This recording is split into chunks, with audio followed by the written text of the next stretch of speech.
তিনি সাধ্য সাধন তত্ত্ব সম্বন্ধে কিছু নির্ণয় করতে না পেরে যখন তিনি স্বপ্নে দেখলেন এক ব্রাহ্মণ এসেছেন, সেই ব্রাহ্মণের কাছে এখানে গেলে তোমার সাধ্য সাধন তত্ত্ব সমস্ত কিছু উপলব্ধি করতে পারবে। মহাপ্রভুর কাছে গিয়ে যখন সাধ্য সাধন তত্ত্ব জিজ্ঞাসা করলেন, মহাপ্রভু বলল সাধ্য সাধন তত্ত্ব যে কিছু সকল হরিনাম সংকীর্তনে মিলিত সকল। হরিনামই সাধ্য, হরিনামই সাধন। অতএব এগুলো আমরা তখনই জানতে পারবো আমরা যখন এই ভক্তিবিনোদ ঠাকুরের যে ভজন রহস্য, ভজন রহস্য সম্বন্ধে আমরা প্রথমে উপলব্ধি করতে পারবো না। ভজনের রহস্যটা কি? ভজনের রহস্য তখনই আমরা উপলব্ধি করতে পারবো ভক্তিবিনোদ ঠাকুরের ভজন রহস্যের প্রথম জাম সাধনটা যদি আমরা ভালো করে উপলব্ধি করতে পারি। কেন বলছেন? প্রথম জাম সাধনের মধ্যে আদৌ শ্রদ্ধা, তত সাধু সঙ্গ অথবা ভজন ক্রিয়া। শ্রদ্ধা না হলে আমার সাধু সঙ্গ হবে না, আর যখন আমাদের সাধু সঙ্গ হবে তখন আমাদের ভজন শিক্ষা তিনি উপদেশ করবেন। তার উপদেশ ক্রমে যখন আমরা ভজন করব তখন আসবে দ্বিতীয় জাম সাধন, অনর্থ নিবৃত্তি।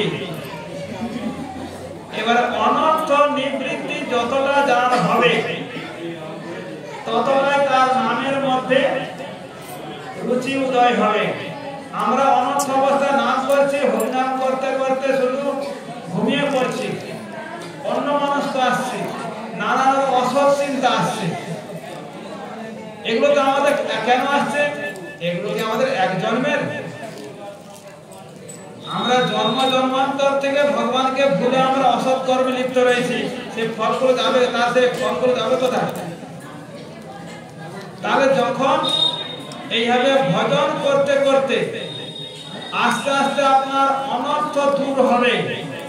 অনর্থ ভক্তি ঠাকুর প্রথম জাম সাধনে বলেছেন, অনর্থ উপশমে নিষ্ঠার উদয়।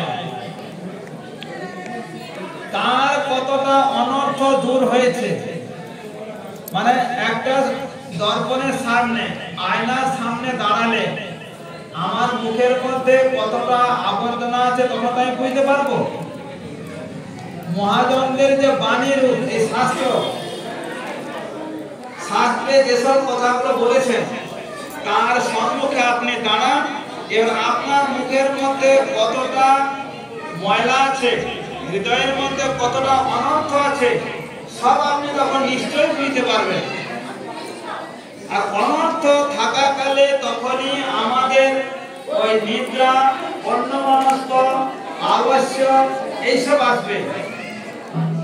আর অনর্থ মুক্ত অবস্থায় যখন অনর্থ মুক্ত হবে তখন কিন্তু এক কৃষ্ণ নামে যত পাপ হবে, পাতকীর সাধ্য নাই তত পাপ করে।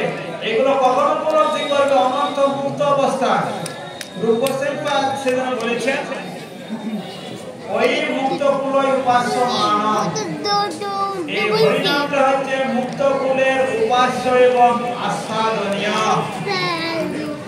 আর বদ্ধ কুলের হচ্ছে ভব সিন্ধু থেকে উত্তরণে নৌকা স্বরূপ। তাহলে এইভাবে যখন কার কতটা নিষ্ঠা উদয় হয়েছে তখন অনর্থ নিবৃত্তি কার কতটা হয়েছে তখন নামের মধ্যে সবকিছু বোঝা যাবে। তখন তার নামের মধ্যে যখন নাম কৃষ্ণ উচ্চারণ করবে তখন আর নিদ্রা আসবে না, চোখ দিয়ে গঙ্গার ধারা বয়ে চলবে। সেটাই ভক্তিবিনোদ ঠাকুর তার কীর্তনের মধ্যে বর্ণনা করেছেন না, মনে বৃন্দাবনের